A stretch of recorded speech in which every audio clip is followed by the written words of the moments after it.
Hello mga kananay! Isang magandang araw sa ating lahat. Ngayon ay gagawa tayo ng isang masarap na dessert. Meron tayo ditong Hansel crackers, condensed milk, hindi ko nasasabihin kung anong brand yan. Meron din tayo ditong powdered milk, and ang ating cheese. Meron din tayo nito syempre. Mga kananay, gumamit po ako dito ng isang balot na Hansel crackers and 1 cup ng condensed milk. Then, alisan na lang po natin yung biscuit sa pagkakabalot, tapos ilagay po natin sa isang lagayan.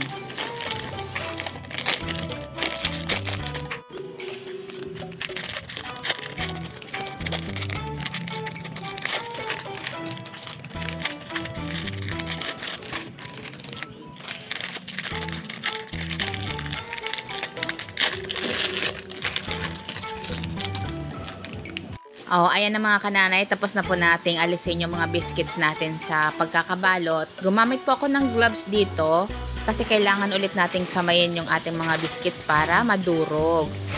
So, dudurugin na natin siya ngayon.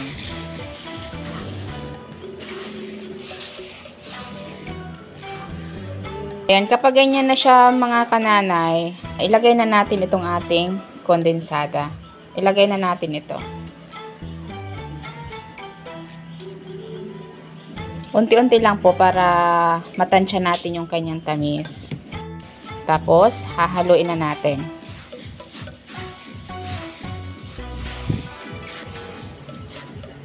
Then, lagay ulit natin yung tira.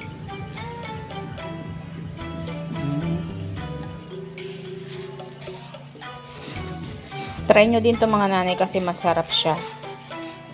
Promise. Pwede kahit saang okasyon. Pang dessert, madali pang gawin.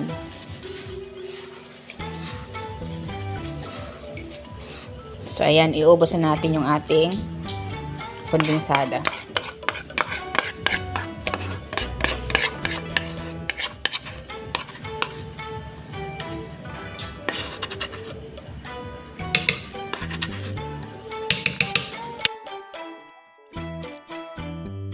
So ayan mga kananay, tapos na nga nating i-mix lahat yung condensed milk and yung biscuit crackers. Gumamit ako ng 2 gloves kasi kailangan natin yan.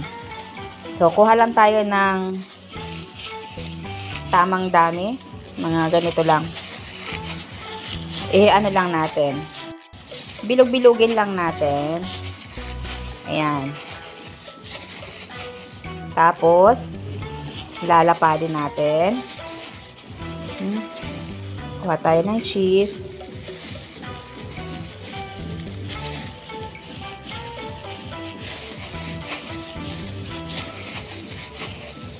Ito yung tinatawag na cracker cheese balls. Ako lang naman nagtawag nun. Ako lang naman ang nagtawag ng cracker cheese balls.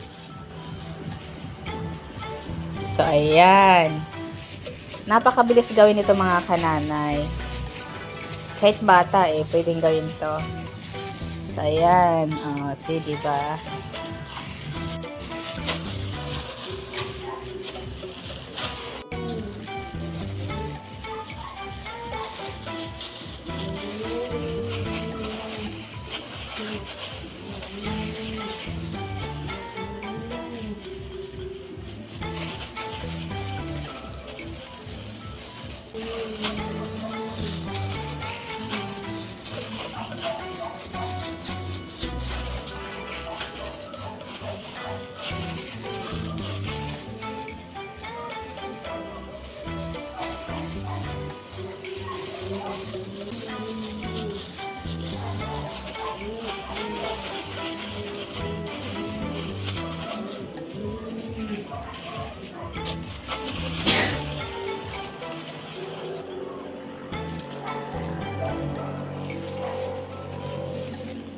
Wow!